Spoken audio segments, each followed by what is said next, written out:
Revolutionary nationalism phase 1 1904 से 1915 तक इसका टाइम रहा है। फेज 1, ठीक है। तो 1915 तक ही रहा है ये। महात्मा गांधी आ गए थे उसके बाद गांधीयन फेज चलेगा।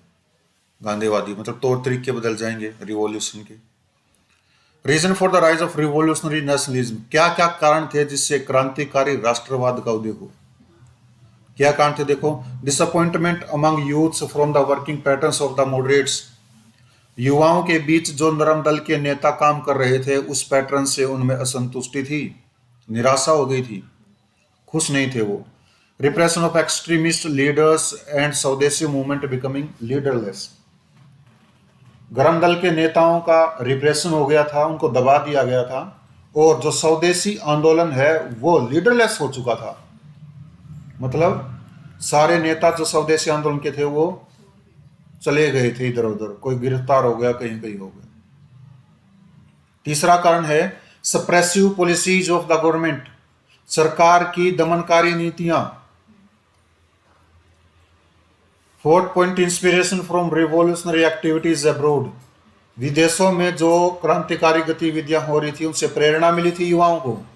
For example, Japan defeated imperialist Russia, Japan ने साम्राज्यवादी रशिया को हरा दिया 1905 में।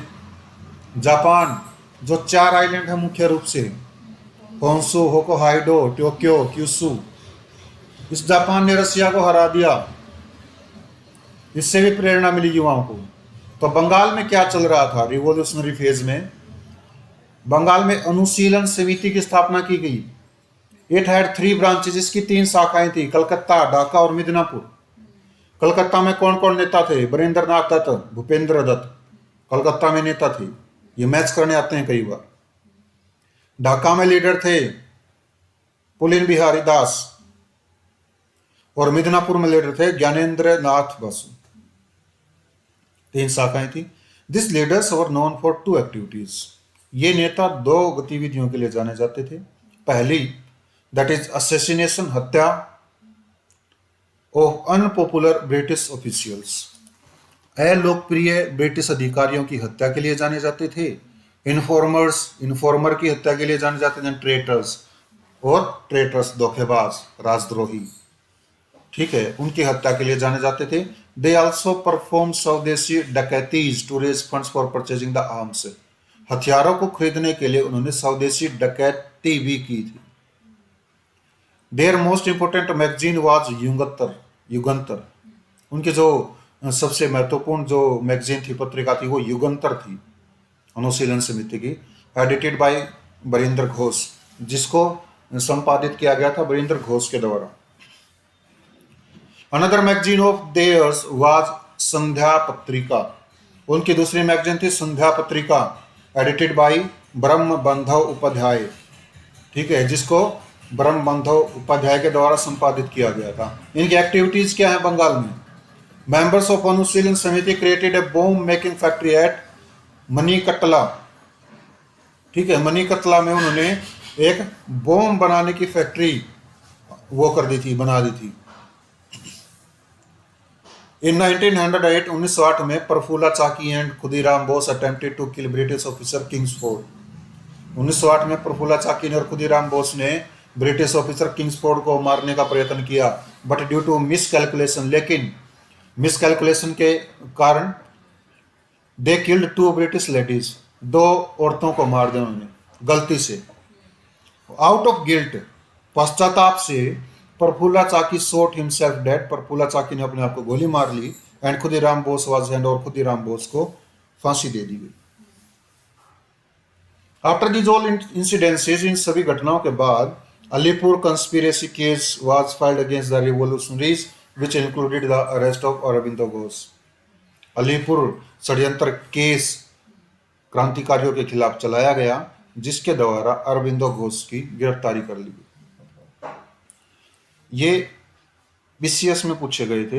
अलीपुर कंस्पिरेसी केस किससे संबंधित है? ऑप्शन दिए गए थे 3-4 ऐसे, ठीक है, तो ये इंपॉर्टेंट है। Aurobindo was defended by C R Das, ये यूपीएससी में पूछा गया था। जो अरबिंदो घोष है, जिसको गिरफ्तार किया गया था अलीपुर कंस्पिरेसी केस में, षड्यंत्र केस में, उसकी वकालत चित्तरंजन दास के द्वारा की गई, सी आर दास के द्वारा। ठीक है, मतलब वकील थे ये। After getting absolved from the charges, Ghosh retired from politics. जब सी आर दास सभी चार्जेस से वो एब्सोल्ड हो गए थे, बरी हो गए थे, जो अरविंदो घोष थे वो पॉलिटिक्स से रिटायर हो गए।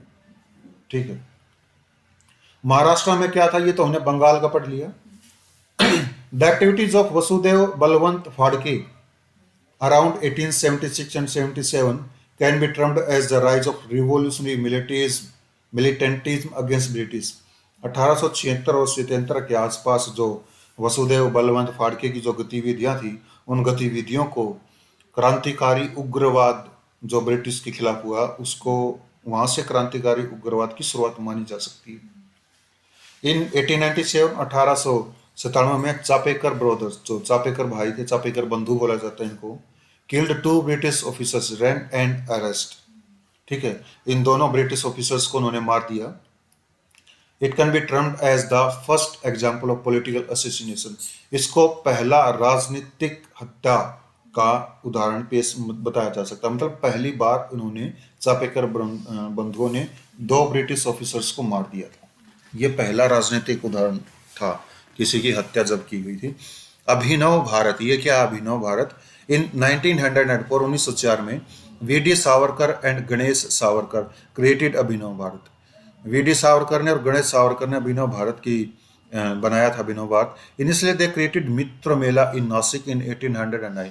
प्रारंभ में उन्होंने 1899 में नासिक में मित्र मेला की स्थापना की थी। They believed in violent overthrow of British rule. वे अंग्रेजी शासन को हिंसक तरीके से फेंकने में विश्वास रखते थे। इन 1906 1906 में V D. Savarkar got opportunity to study law from UK.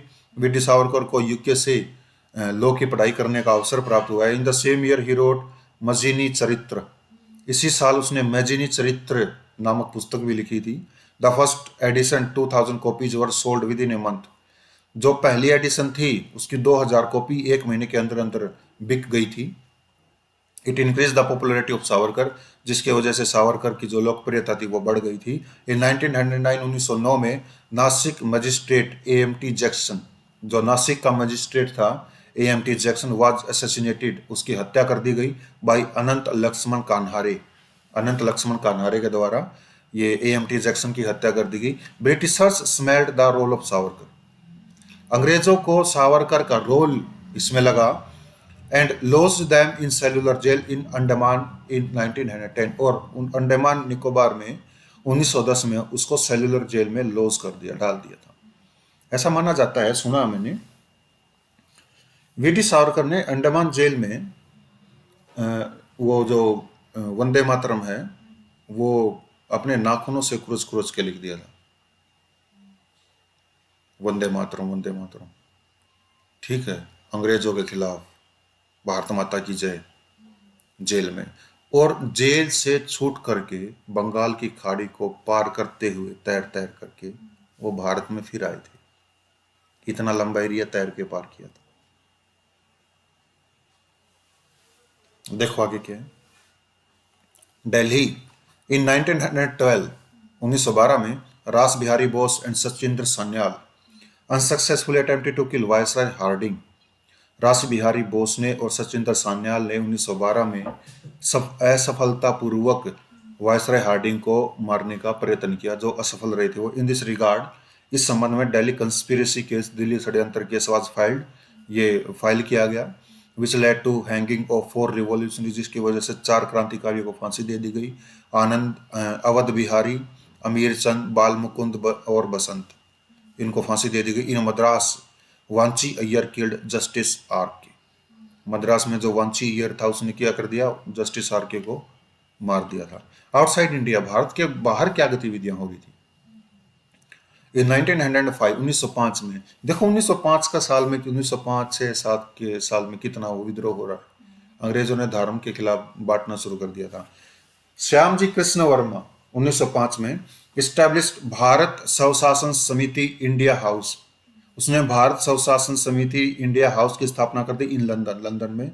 It released a magazine, इसने एक मैगजीन रिलीज की, प्रकाशित की, इंडियन सोशियोलॉजिस्ट, जिसका नाम था इंडियन सोशियोलॉजिस्ट, भारतीय समाजशास्त्री। V D Savarkar and Lala Hardayal was associated with this organisation, इस ऑर्गेनाइजेशन से संबंधित थे वीडी सावरकर और लाला हरदयाल। इन 1909 1909 में Madan Lal Dhingra assassinated Curzon Wyllie in London, London में कर्जन वायली को मदन लाल ढींगरा के द्वारा 1909 में मार दिया गया। लंदन में भी दहशत फैला दी क्रांतिकारियों ने कि भारत में तो छोड़ ही नहीं रहे, वो अपने घर में ही मार रही है। पहले घर में घुस करके मारने का उदाहरण 1909 में Madan Lal Dhingra. Madam Bhikaji Cama, she was a Parsi lady, वो एक पारसी महिला थी। Was married to a pro British lawyer Rustom Cama, जिसकी शादी एक ब्रिटिश पक्ष के वकील के साथ की गई थी, जिसका नाम था रुस्तम कामा।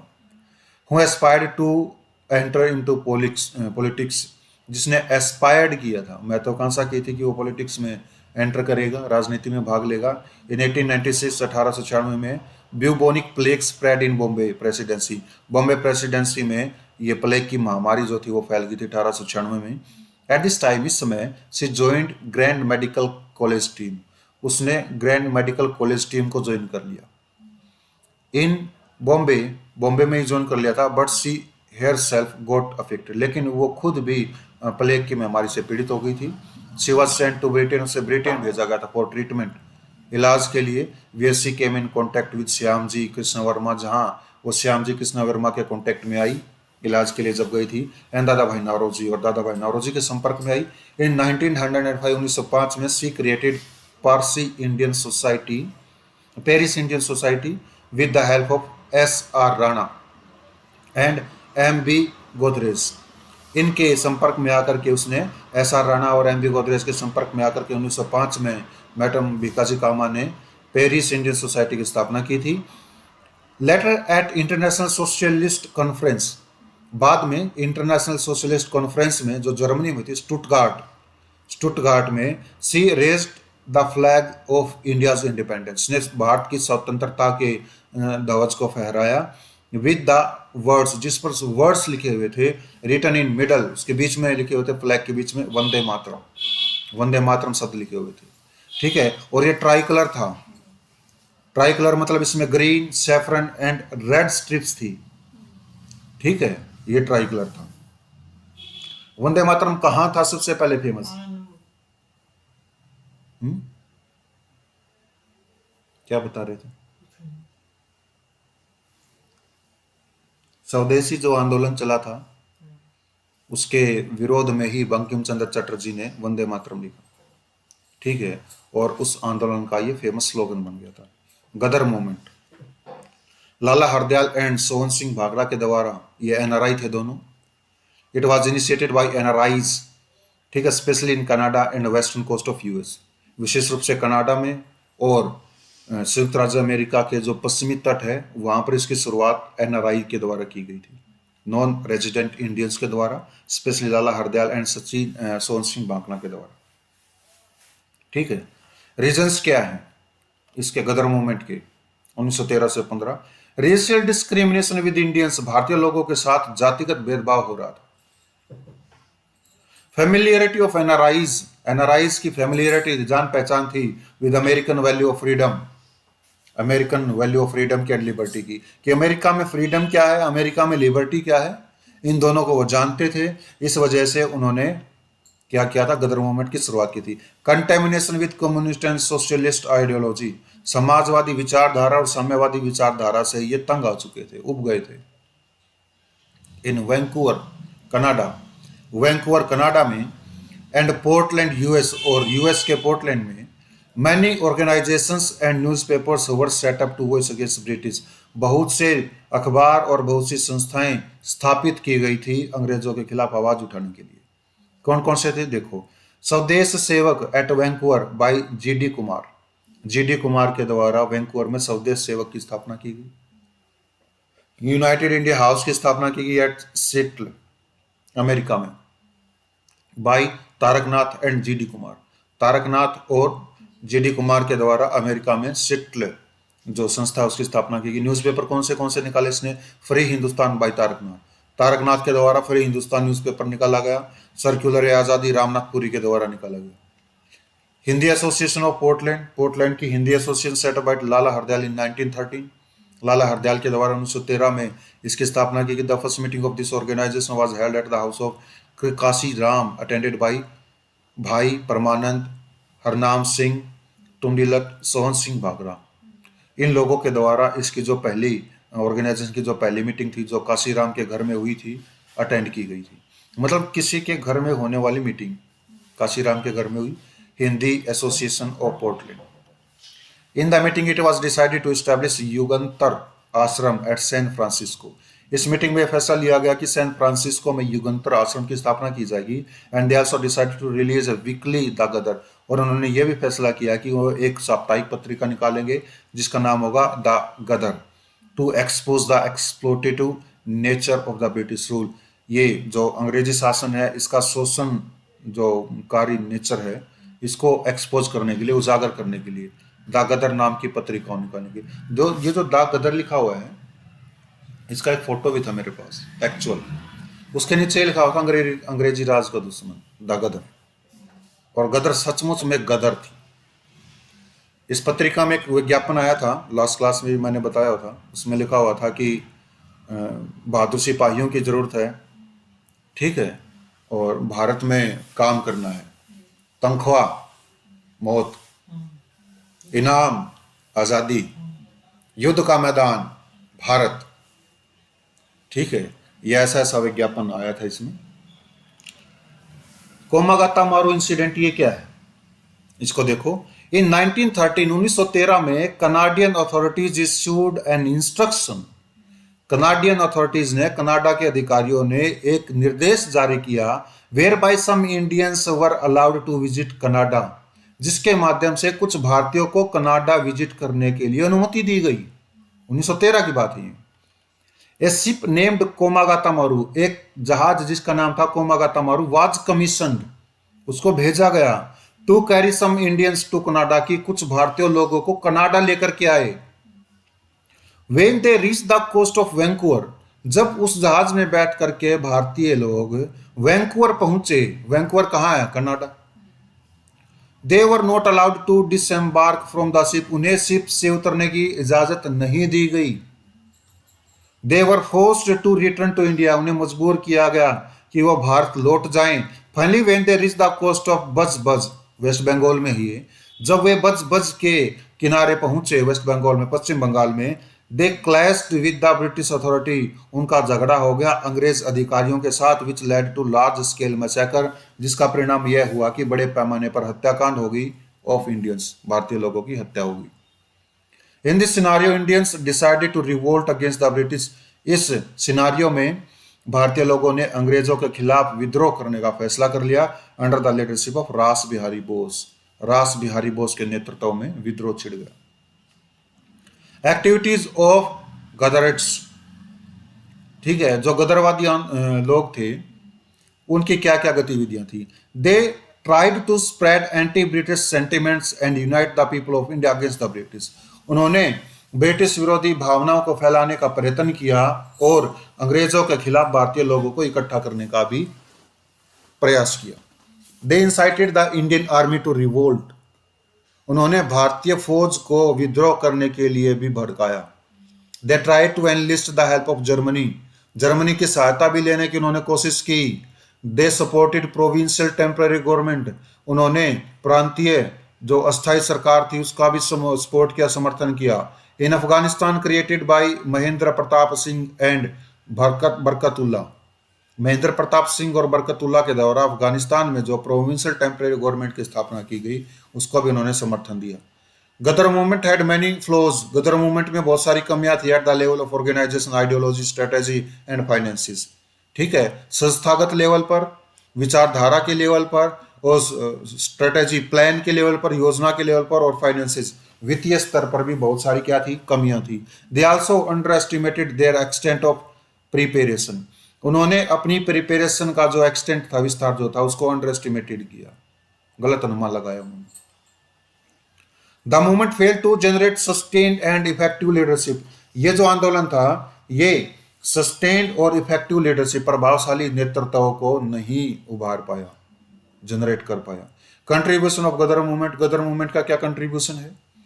It led to spread of nationalism, इसने नेशनलिज्म की तो स्प्रेड कर दिया, एंड यूनिटी अमंग एनआरआईज, और एनआरआईज की जो यूनिटी थी उसको भी क्या कर दिया, बढ़ाया, एकता स्थापित कर दी एनआरआईज में, और राष्ट्रवाद की भावनाओं का प्रसार किया। It popularised socialist, democratic and secular views in India, इसने भारत में समाजवादी, लोकतांत्रिक और धर्मनिरपेक्ष विचारों को लोकप्रिय बनाया। And international level, freedom of India became an important topic of discussion, international level पर भारत की आज़ादी एक महत्वपूर्ण टॉपिक बन गई डिस्कशन का, मतलब भारत की आज़ादी अब इंटरनेशनल लेवल पर डिस्कस होने लगी। Next topic, home rule movement. It was the Indian response to world war first. Home rule movement क्या था? यह प्रथम विश्व युद्ध के प्रति भारत का रिस्पॉन्स था, in less charge but more effective way, एक लेस चार्ज में लेकिन ज्यादा इफेक्टिव, प्रभावशाली तरीके से यह भारत का रिस्पॉन्स था। Then the Ghadar movement, Ghadar movement की वजह, मतलब गदर मूवमेंट ने भी रिस्पॉन्स किया 1913 में, 1914 में, ठीक है, लेकिन होम रूल मूवमेंट जो है यह भी उसके रिस्पॉन्स में इस्टेब्लिश किया गया, शुरू किया गया। इन 1914, 1914 में Tilak was released from British captivity, Tilak को ब्रिटिश जेल से रिहा कर दिया गया। And he started to take steps to unite moderate and extremist leaders of Congress, और उसने कांग्रेस के गरम दल के नेता और नरम दल के नेताओं को यूनाइट करने का, जोड़ने का एक कदम उठाया, कोशिश की। इन 1915, 1915 में Tilak decided to start home rule movement, Tilak ने फैसला किया कि वो होम रूल मूवमेंट की शुरुआत करेंगे, होम रूल आंदोलन की शुरुआत। In addition to Annie Besant के अतिरिक्त who also wanted to run home rule on the lines of Irish home rule league, जो खुद भी आयरिश होम रूल लीग के लाइंस पर ही, उसके अनुसार ही भारत में होम रूल मूवमेंट को शुरू करना चाहती थी, ठीक है। Factors leading to home rule movement, कौन कौन से फैक्टर्स थे जिनकी वजह से होम रूल मूवमेंट शुरू करना पड़ा? आफ्टर 1907 सूरत स्प्लिट, 1907 में सूरत के स्प्लिट के बाद both the factions were in disadvantageous position, दोनों गुट डिसएडवांटेजियस पोजीशन में थे, किसी गुट को लाभ नहीं हो रहा था, कुछ सफल नहीं हो रहा था। ड्यूरिंग वर्ल्ड वॉर फर्स्ट, प्रथम विश्व युद्ध के दौरान, requisitioning of food supplies particularly cereals led to inflation in food, खाद्य फसलों की जो खाद्य वस्तुओं की जो सप्लाई थी, विशेष रूप से सीरियल्स, उनकी जो सप्लाई थी, उस वजह से जो इन्फ्लेशन थी वो हो गई थी, फूड में इन्फ्लेशन हो गई थी, ठीक है, भोजन के दाम बढ़ गए थे। Cash crops like jute suffered because export decline due to loss of European market, cash crops जो थी जैसे कि जूट, उनका भी एक्सपोर्ट कम हो गया था क्योंकि यूरोपियन मार्केट खत्म हो गई थी, क्योंकि वो तो युद्ध में भाग ले रही है। And there was no relief in taxation, और टैक्सेशन में कोई रिलीफ भी नहीं मिल रही थी, क्यों? क्योंकि युद्ध का खर्चा चाहिए अंग्रेजों को। During world war first, the assurance given by British PM, प्रथम विश्व युद्ध के दौरान ब्रिटिश पीएम के द्वारा यह विश्वास दिलाया गया टू सेल्फ रूल, की आपको सेल्फ रूल दिया जाएगा, स्वराज दिया जाएगा। सीम्ड ए ब्लैटेंट लाई, वो एक ब्लैटेंट लाई, बिल्कुल झूठ प्रतीत हुआ, झूठ साबित हुआ। मोरओवर, इसके अतिरिक्त there was disillusionment from the Morley Minto reforms of 1909, 1909 में जो मोरले मिंटो रिफॉर्म्स आए थे उनसे भी मोह भंग हो गया था। Home rule leagues and its activities, home rule league क्या थी और इसकी एक्टिविटी क्या थी? Tilak assured British government of his loyalty, Tilak ने ब्रिटिश गवर्नमेंट को अपनी वफादारी का विश्वास दिलाया। And maintained that he wanted reform in administration on the lines of Irish home rule, और उसने ये भी बताया कि वो आयरिश होम लीग की लाइन पर एडमिनिस्ट्रेशन में रिफॉर्म चाहते हैं, वो केवल प्रशासनिक सुधार करना चाहते हैं। और तिलक ने अपनी लॉयल्टी का ब्रिटिश गवर्नमेंट को क्यों आश्वासन दिया? क्योंकि गवर्नमेंट को पता था ये गरम दल का नेता है, ये मानेगा नहीं, कुछ न कुछ करेगा। और फिर तिलक को फिर छोड़ भी दिया गया था, ठीक है। 1916 में आ गया तिलक, आते ही उसने गरम दल के नेताओं को और नरम दल के नेताओं को एक करना शुरू कर दिया था, इसलिए उसने लॉयल्टी बताई थी। He also urged Indians to assist Britain in its hour of crisis, उसने भारतीयों से यह आग्रह भी किया कि वो संकट के समय ब्रिटेन की सहायता करें। संकट का समय क्यों, युद्ध हो रहा है। ये तिलक ने बोला था कि ब्रिटेन की सहायता करो संकट के समय। Tilak set up his home rule league in April 16। अप्रैल 1916 में तिलक ने अपनी होम रूल लीग की स्थापना की, विच वाज रिस्ट्रिक्टेड, जो सीमित थी। कहां तक सीमित थी? Maharashtra, central province, Karnataka and Berar, इसको बराड़ भी बोल देते हैं कई बार, यहां तक की सीमित थी। इट हैज 6 ब्रांचेस, इसकी 6 ब्रांचेस थी, एंड वाज हाईली ऑर्गेनाइज्ड, लेकिन यह बहुत ही ज्यादा संगठित थी। तिलक डिमांड्स इंक्लूड, तिलक की क्या क्या डिमांड थी होम रूल लीग के माध्यम से? स्वराज्य, स्वराज्य की डिमांड थी उसकी। फॉर्मेशन ऑफ लिंग्विस्टिक स्टेट, भाषाई राज्यों की स्थापना। एजुकेशन इन वर्नाकुलर लैंग्वेज, स्थानीय भाषाओं में शिक्षा प्राप्ति, ये इसकी डिमांड थी। और ये स्वराज्य क्या है? आपको नहीं पता कि शिवाजी स्वराज्य के लिए लड़े? शिवाजी के जो थे शाहजी भोसले, स्वराज्य के लिए लड़ी। क्या है स्वराज्य? जब इनसे पूछा गया, औरंगजेब ने पूछा था ये स्वराज क्या है, क्या बताया था उसने? स्वराज गंगा नदी की लहरों में है, स्वराज दक्कन की पहाड़ियों में है, स्वराज कश्मीर की घाटियों में है। ये जवाब, ये है स्वराज। स्वराज का मतलब स्वमिन खुद, राज का मतलब शासन। ठीक है। एनी बेसेंट सेट अप हर लीग इन सितंबर 1916। एनी बेसेंट ने सितंबर 1916 में अपनी लीग की स्थापना की, होम रूल लीग की। मान लो क्वेश्चन आ जाए, होम रूल लीग की स्थापना कब हुई? 1916। 1 सितंबर 1916, 1 अप्रैल 1916, क्या लगाओगे? दोनों ही ऑप्शन ठीक है, और ए और बी ऑप्शन में ना हो तो अप्रैल 1916 को लगाओगे, क्योंकि ये पहले स्टैब्लिश हुई है। ठीक है। 1916 में एनी बेसेंट हमने लीग की स्थापना कर ली थी।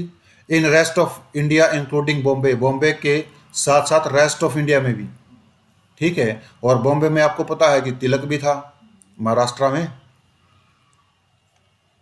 इट हैड 200 ब्रांचेस, इसकी 200 ब्रांचेस थी, बट वाज लूजली ऑर्गेनाइज, लेकिन अच्छी तरह से संगठित नहीं थी।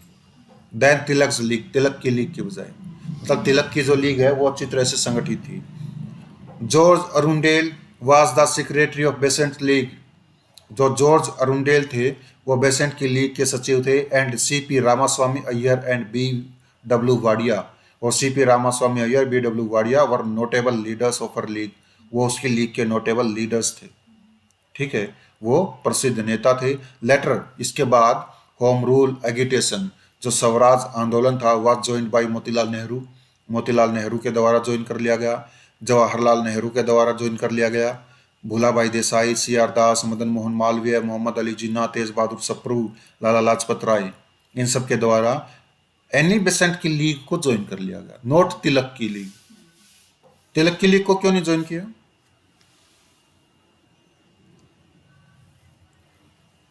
क्योंकि तिलक गरम दल के नेता थे, तिलक के साथ इनकी केमिस्ट्री अच्छी नहीं थी, सूरत स्प्लिट हो गया था।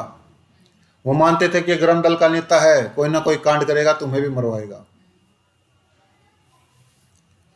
Servant society of India, some members of Gopal Krishna Gokhale's servant society of India. Question आ सकता है कि सर्वेंट सोसाइटी ऑफ इंडिया की स्थापना किसने की? गोपाल कृष्ण गोखले ने की थी।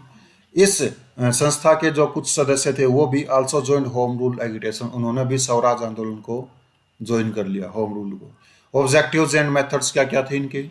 दे wanted to promote political education, और राजनीतिक शिक्षा को बढ़ावा देना चाहते थे।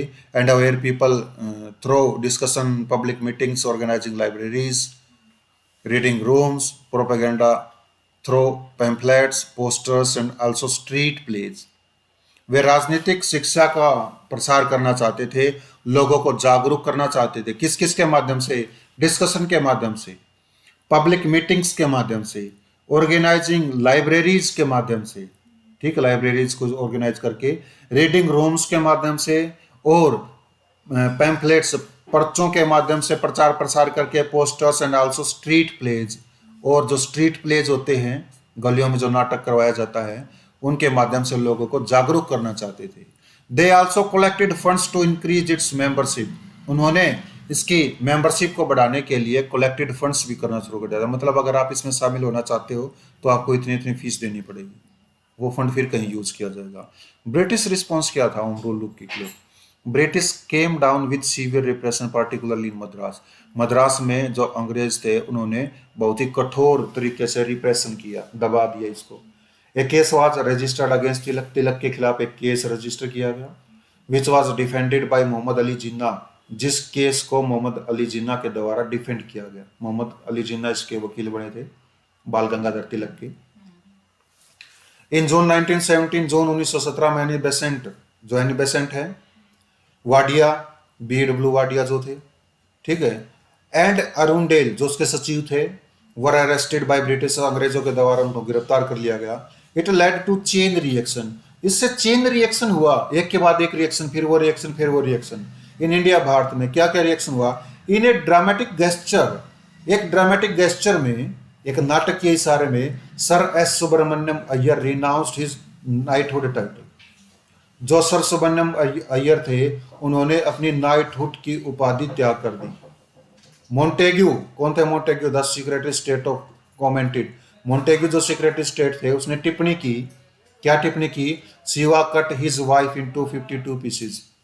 शिव ने अपनी पत्नी को 52 टुकड़ों में काट दिया।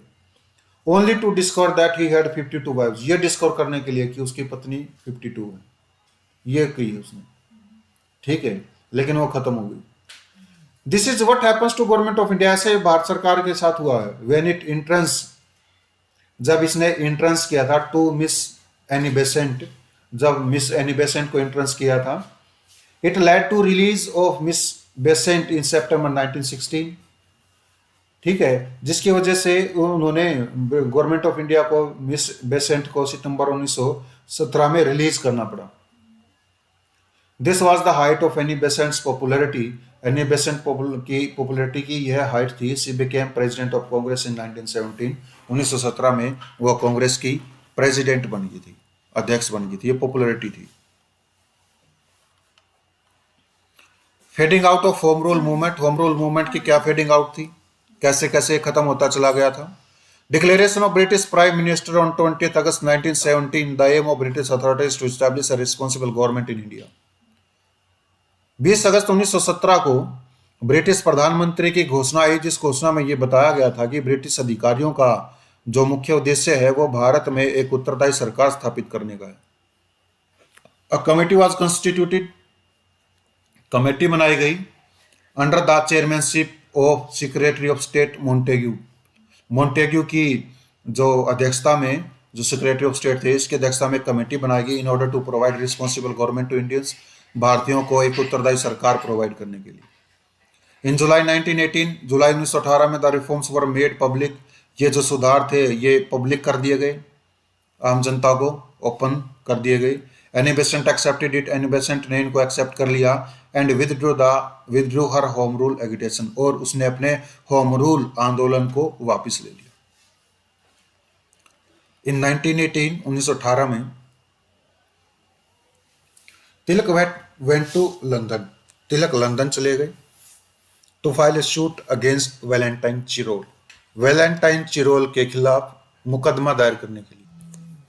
Who claim Tilak was the father of the Indian unrest, जिस वैलेंटाइन चिरोल ने क्लेम किया था कि जो तिलक है वो भारत में मतलब फादर ऑफ इंडियन अनरेस्ट, ठीक है, भारत में जो अनरेस्ट चल रहा है, दंगे फसाद जो हैं, उनका फादर है तिलक, ये बोला था उसने, क्योंकि गरम दल के नेता वही थे, सबसे पहले शुरुआत इसी ने की थी, इसलिए उसको ये बोल दिया था कि ये फादर ऑफ इंडियन अनरेस्ट है। Tilak was away for several months, तिलक जो थे वो काफी महीनों तक दूर रहे थे। And his home rule agitation became dysfunctional, और उनका जो स्वराज का आंदोलन था वो डिसफंक्शनल हो गया था, क्योंकि तिलक बाहर चले गए आंदोलन केस करने के लिए। Contribution of home rule movement, home rule movement का क्या कंट्रीब्यूशन रहा है? It created a large group of ardent nationalist specially in the remotest part of the country. Home rule movement ने भारत के दूर दराज के क्षेत्रों में बहुत ही राष्ट्रवादी लोगों का एक ग्रुप पैदा कर दिया। It also facilitated the reach of print media to the hinterland. Home rule जो मूवमेंट था उसने जो प्रिंटेड मटेरियल था या यूँ कह लो कि जो छपा हुआ साहित्य था उसको दूर दराज के क्षेत्रों में उसकी पहुंच को भी सुविधाजनक बना दिया था। It created organisational link between the nationalist in urban areas and masses in countryside. देहात में और शहरी क्षेत्रों में एक लिंक जो स्थापित कर दिया था होम रूल मूवमेंट ने। ठीक है, शहरी क्षेत्र में जो राष्ट्रवादी थे वो, और जो गांव में राष्ट्रवादी थे, देहात में जो राष्ट्रवादी थे, वो इस ऑर्गेनाइजेशन के माध्यम से एक दूसरे से लिंक्ड हो गए थे, जुड़ गए थे। It provided a platform for mass movement in subsequent phases of freedom struggle. बाद में जो फ्रीडम स्ट्रगल हुआ था फ्यूचर में, उसमें जो मास मूवमेंट हुआ था, उस मास मूवमेंट के लिए इसने एक प्लेटफॉर्म प्रोवाइड कर दिया था। Is it clear?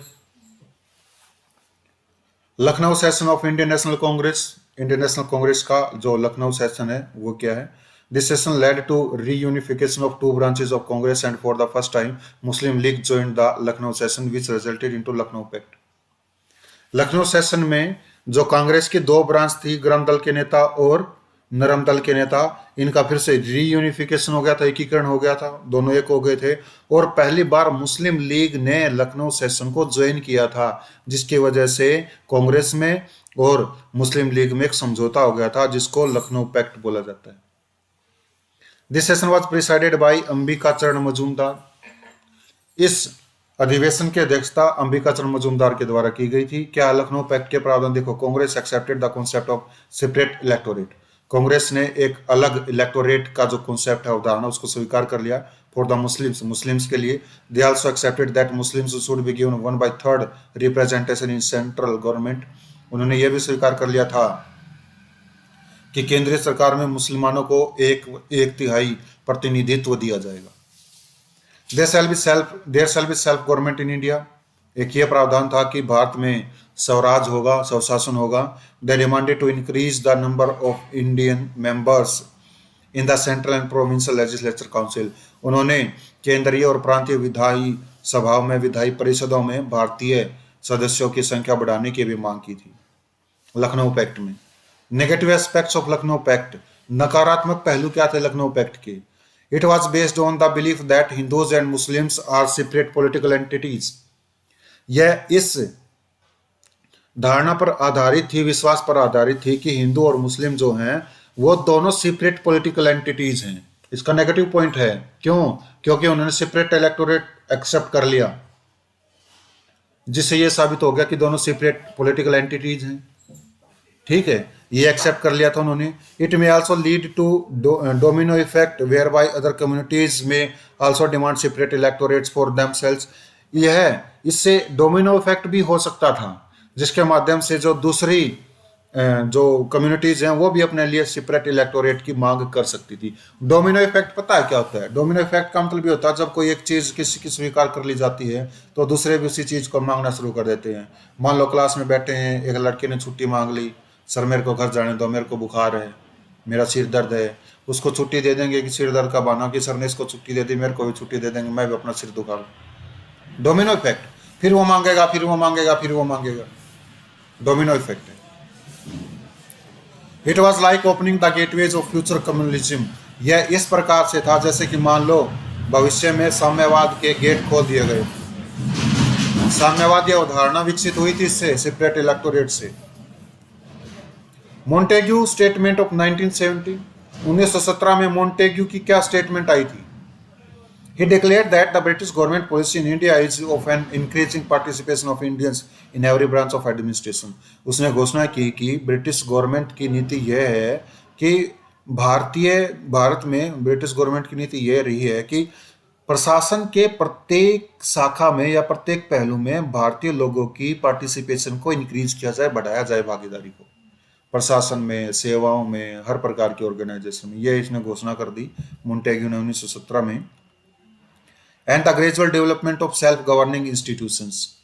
और धीरे धीरे जो सेल्फ गवर्निंग इंस्टीट्यूशंस है उनका धीरे धीरे विकास किया जाए, मतलब स्वराज का विकास हो धीरे धीरे। With a view to progressive realisation of responsive government, मतलब ताकि इस बात की उम्मीद की जाए कि जो उत्तरदायी सरकार है उसको रियलाइज किया जाए इन ऑफ इंडिया, भारत में, as an integral part of the British empire, British empire के एक इंटीग्रल पार्ट में। मतलब भारत में उत्तरदायी सरकार तो हो, लेकिन वो ब्रिटिश एम्पायर के अंतर्गत हो, यह घोषणा की थी। लेकिन भारतीय लोग क्या चाहते हैं? स्वशासन, ब्रिटेन का कोई हस्तक्षेप नहीं चाहते किसी भी मामले में। लेकिन ये जो मोंटेग्यू है, ये कुछ और ही घोषणा कर रहा है। No specific time frame was given and also it was British government to decide the nature and timing of advance. कोई भी विशेष टाइम फ्रेम नहीं तय किया गया इसके लिए कि रिस्पॉन्सिबल गवर्नमेंट स्थापित की जाएगी, और यह ब्रिटिश गवर्नमेंट के ऊपर ही था कि वो कब इस प्रकार की एडवांस को डिसाइड करेगी, उन्नति कैसे करेगी, कब करेगी। इसके बाद जो घोषणाएं हुई उनकी एक झलकी मिली मॉन्टेग्यू चेम्स फॉर रिफॉर्म्स में या भारत सरकार अधिनियम 1919 में। इसने डायरकी शुरू कर दी थी, द्वैध शासन, रूल ऑफ टू। किसका रूल? एग्जीक्यूटिव काउंसिलर्स का एंड पॉपुलर मिनिस्टर्स का। ये रूल ऑफ टू है। तो क्या प्रावधान है इसके? देखो, it introduced dyarchy in the provinces. इसने प्रोविंसेस में डायरकी की शुरुआत कर दी, द्वैध शासन की शुरुआत कर दी। केंद्र में नहीं, प्रांतों में द्वैध शासन की शुरुआत की। ठीक है, which means rule of two, जिसका मतलब है रूल ऑफ टू, दो का शासन। किस किस का? एग्जीक्यूटिव काउंसिलर्स का एंड पॉपुलर मिनिस्टर्स का। पॉपुलर मिनिस्टर्स जो चुन करके गए हुए हैं, और एग्जीक्यूटिव काउंसिलर्स जो सेंटर में बैठे हुए हैं, ठीक है, उनका दोहरा दोहरा शासन। केंद्र सरकार का भी शासन हमारे ऊपर है अभी भी, राज्य सरकार का भी शासन है, तो दोहरा शासन ही तो हो गया ये। It divided subject into two categories. इसने सब्जेक्ट्स को दो कैटेगरी में डिवाइड कर दिया। पहली कैटेगरी रिजर्व्ड सब्जेक्ट, और दूसरी कैटेगरी थी ट्रांसफर्ड सब्जेक्ट, हस्तांतरित विषय। Subjects included finance. जैसे कौन कौन से सब्जेक्ट्स है? जैसे कि फाइनेंस हो गया, लॉ एंड ऑर्डर कानून व्यवस्था होगी, लैंड रिवेन्यू हो गया, इरिगेशन हो गया, एटसेट्रा। ठीक है, इनमें बांट दिया। Transfer subjects included, transfer subjects में शामिल था क्या क्या? Health, education, industry, local government, agriculture, etcetera. ठीक है, ये ट्रांसफर्ड सब्जेक्ट्स थे। Reserve subjects to be looked after by governor through executive councillors. जो रिजर्व सब्जेक्ट्स थे, आरक्षित जो विषय थे, उनकी मतलब उनके संबंध में कानून बनाने का जो अधिकार था वो गवर्नर के पास था और उसकी एग्जीक्यूटिव काउंसिलर्स के पास था। जैसा कि अभी केंद्रीय सूची में विषय दिए गए, केंद्रीय सूची पर कानून बनाने का अधिकार केवल केंद्र सरकार को है। Transferred subjects to be looked after by the popular ministers. जो ट्रांसफर सब्जेक्ट्स हैं उन पर कानून बनाने का अधिकार लोकप्रिय या जनता द्वारा चुने गए मंत्रियों के पास था। यह था दोहरा शासन। The ministers were responsible for the legislature but not the executive councillors. जो मिनिस्टर्स थे, जो मंत्री थे, जो ट्रांसफर सब्जेक्ट को देख रहे थे, वो लेजिस्लेचर के प्रति उत्तरदायी थे, लेकिन एग्जीक्यूटिव काउंसिलर्स के प्रति नहीं थे। ठीक है, in case of failure of the constitutional machinery, संवैधानिक मशीनरी की असफलता के बावजूद इन प्रोविंसेस में governor can take over the administration of transfer subjects. जो गवर्नर है वो ट्रांसफर्ड सब्जेक्ट्स का टेक ओवर कर सकता था, जो हम आज की राजनीति में भी देखते हैं। संवैधानिक विफलता के बाद राष्ट्रपति शासन लग जाता है, वैसे ही उस समय संवैधानिक विफलता के बाद गवर्नर का शासन लग जाता था। Bicameral legislation was introduced at central level. केंद्रीय स्तर पर बाइकैमरल लेजिस्लेशन की शुरुआत हो गई थी। बाइकैमरल लेजिस्लेशन का मतलब था द्विसदनीय व्यवस्था, लोकसभा और Rajya Sabha. System of communal electorate, communal electorate का जो सिस्टम है वाज फर्दर एक्सटेंडेड, उसको और आगे एक्सटेंड कर दिया गया। मतलब पहले तो कम्युनल इलेक्टोरेट, सेपरेट इलेक्टोरेट मुसलमानों को दिया गया, ठीक है, और यहां इसको और बढ़ा दिया गया, यहां सिखों एंड एंग्लो इंडियंस कम्युनिटी को भी दे दिया गया। सिखों के साथ साथ इसमें जमींदार भी थे, इनको भी सेपरेट इलेक्टोरेट्स दे दिया गया था। मुसलमानों को तो 1909 में ही मिल गया, 1919 में सिखों को और एंग्लो इंडियन कम्युनिटी को मिल गया। Women were also given right to vote, औरतों को भी राइट टू वोट दिया गया। जैसे मैंने बताया था 1920 में महिलाओं को वोट का अधिकार दिया गया, 1920 में प्रावधान किया गया, 1919 में 20 में अधिकार मिला था। ठीक है, Gandhian phase in India, Bharat में गांधीवादी चरण, इसको हम कल देखते हैं। ठीक है।